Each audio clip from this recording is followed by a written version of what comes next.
Thank you.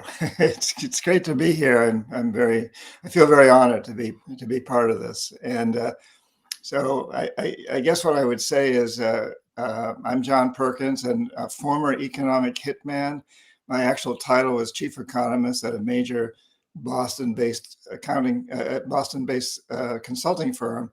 But really, what I did was being an economic hitman, and what that entails is going to countries that have resources that our corporations covet. And Africa is covered with those countries.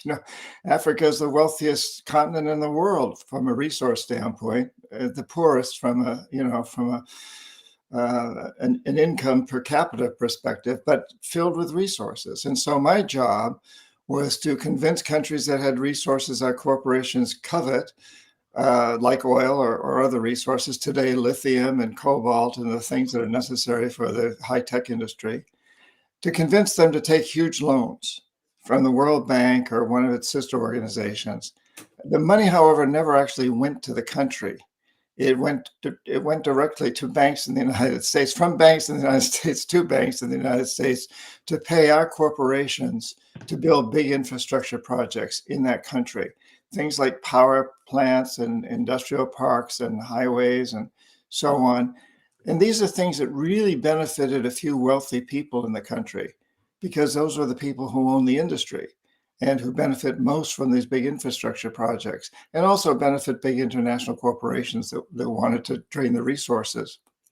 But it doesn't help the majority of the people. In fact, money is diverted from education, healthcare, and other social services to pay off the interest on the loans. So actually, the people suffer. But statistically, we can show that the economy grows when you invest in these infrastructure projects. The GDP grows. And I have to say that for many years, 7 years, I was only in this business for 10 years, but for about 7 of those years, I believed that what I was doing was a good thing, because I would look at these econometric models that show that you invest this money and the economy grows. It wasn't until toward the end of my career that I began to realize that GDP does not measure the wealth of the people. It doesn't measure prosperity. It just measures the wealth of a few wealthy families and international corporations. But that was my job, was to convince these countries to take these huge loans. And then in the end, the country couldn't repay its loan. And so we would go back in and say, hey, since you can't pay your loan, well, turn to the IMF. And the IMF, the International Monetary Fund, will help you restructure your loan. But in return, you need to meet certain conditionalities. For example, you need to sell your resource, oil or lithium, whatever it is, real cheap to our corporations without environmental and social regulations. Or let us build a military base on your soil. Or privatize your government industries and businesses and sell them to our investors cheap. Or, vote with us on the next United Nations vote against something that we don't like Cuba or whatever.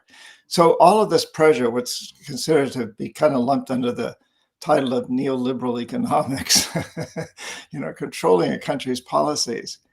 And that's what we would do. So in essence, we were enslaving countries. Colonialism.